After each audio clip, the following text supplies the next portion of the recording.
That dang fish is pissing me off here lately. Every time I walk by the tank, he either spits at me or he splashes at me. Like, they soak the whole back of my head, eh? I'm standing there actually showing the wife a video on YouTube, and all of a sudden, splash! And there's like huge amount of water comes flying out of the tank all over down the back of my head, soaks me. I have to go grab a towel and wipe up the floor because we've got this laminate flooring in here, eh? Stupid fish. He did that to me one day. I was sitting there watching him, eh? Because he was kind of acting funny, eh? So I'm watching him, eh? And he comes up to the surface and goes and shoots a stream of water right into my face. Yeah.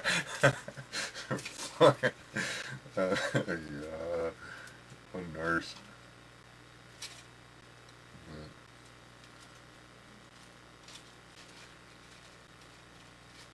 I gotta go clean the fish tank, actually. That's probably what he's pissed off about, is because I should go and clean the fish tank before he gets sick again. A lot of those problems you have with your fish, eh, are really poor maintenance of the fish tank. I'm sorry. I've given him a scrub brush, he just not doing it right. Stupid fish. Got a bunch of snails moved into the tank from something too. I don't know where the hell they all came from. A whole bunch of snails in there. I should take those guys out so they don't eat all my plants.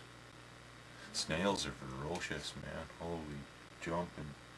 I had a snail in there. He got really big too. He started out as just one of those little, coil guys, eh? And before he died, he was, he was probably that fat, eh? He was a huge snail, eh? But, you'd have the aquarium plants in your, plant like this, and he would just munch. You'd get up on top and just munch, right down to the stub, eh? Just ate everything in the friggin' fish tank on me, eh? Yeah.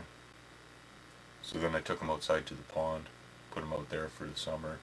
He got really big in there.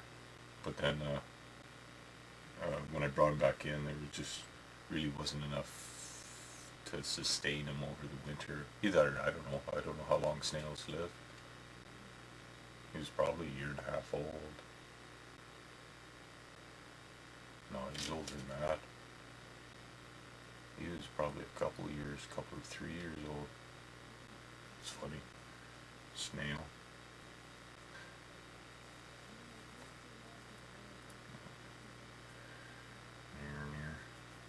Yeah, pets rock. Not really pets. Living acquaintances. My cats would just be pissed if I called them pets. Yeah. They just live with me. Which is cool.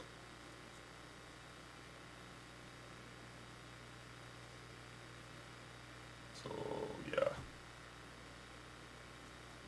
Making trees. Usually what I do, man, this is one of those things that you can do, soak it in the bathtub or something. You kind of cut your pieces together and roughly twist them into the trunk shape, with a couple of branches off the end. And then, yeah, you soak in the tub and just be that, or I like reading. My wife's a librarian, eh? Yeah, she really hates me reading books in the tub. But what can I say? That's where I like reading. Why am I telling you guys this? Oh well.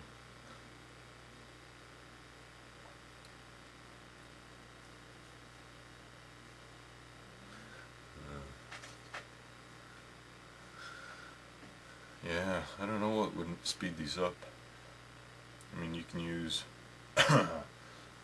real branches. There are certain plants that work really good for trees. Like some of those kits that you buy, they come in a box like this, and then it's forest, and it's got dark green, light green, woodland scenics. I think it actually makes them in that, hey? What that stuff is they've gone out and they've got, they call it baby's breath. That's a common name for it. You see it in bridesmaids' hairs all the time. It's those little white flowery type things, hey?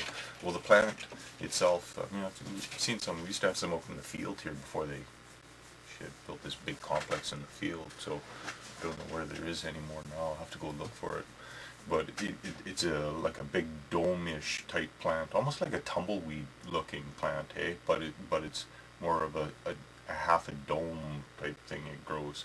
And the branches on that are, you know, these long branches, strawy branches that just keep forking out, eh? So they take those and they spray paint them, and then they flock them with their stuff. They just,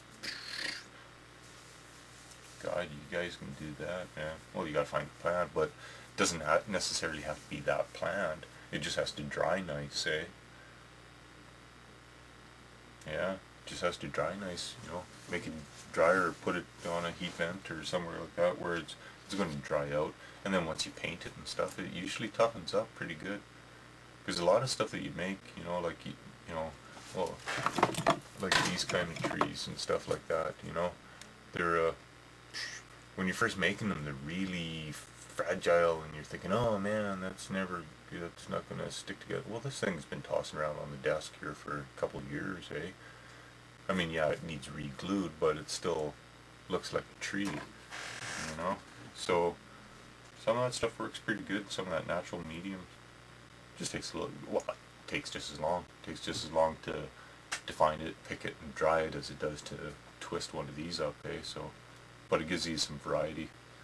And usually if you find a nice big, you know, one of those baby breath plants, I can't remember the proper name of it. I think it starts with a C or something. Long name, you know, one of those ones. But, yeah, you can usually get quite a few trees off it. Dandelion, not dandelion, sunflower roots. Yeah, those work pretty good. You find a nice big sunflower plant, eh? Pull it up and cut off some of the bigger root branches, hey?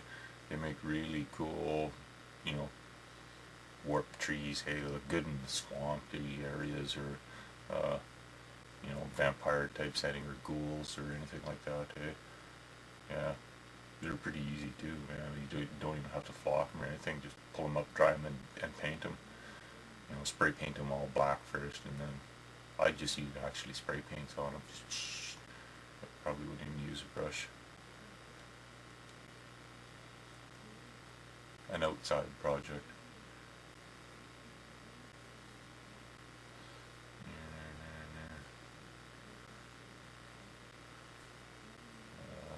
Yeah, outside projects. Dang, still got lots of snow out there, man. Still got snow. Yesterday was, you know, 10 below, so it's still winter.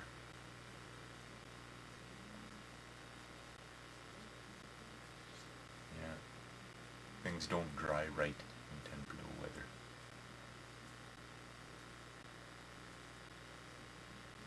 Yeah, on Celsius. Well, that's not cold. Yeah, it is. Too cold to work on terrain. Yeah, who's all on the standard system still? Not very many, man. I think it's just you guys in the States, and then a couple weird countries like Myanmar, and, you know, some of the weird dictator type countries. Yeah, everybody else is on metric, so. But, I mean, once you get cold, like down 40 below Celsius is the same as 40 below Fahrenheit, eh? You know, so, you know, basically cold is cold. Yeah. But once you get up into the, well, like Australia down there, man, oh, those fires, hey, that's really bad, eh? Plus it's like 47, which, you know, how Celsius works is it's basically, to get to Fahrenheit, it's times 5/9. Is that what it is? Yeah, I think so. 5/9 or 9/5. One of the two. You reverse it depending which way you go, and then you add 32. But once you get up into 47, it works out to about 115 degrees or something like that. Hot. Dang right, it's hot. And what is it? Oh, anyways. don't feel like doing math in my head right now. Just about done this. Now I had a good jump on it before I started yakking on this film here. Of course I don't have a timer on it, so yeah, that's my problem, hey, with a lot of my videos. And I start, doing something and yakking on the video, and then I go to, oh, I should put that video up. I go there and it's, holy Christ, it's like 70 minutes. 70, seven-parter, so I have to kind of pick and choose. And I got I had tons of video. I kind of videotape over a lot of this stuff too, right? But yeah, tons of video that you guys never see.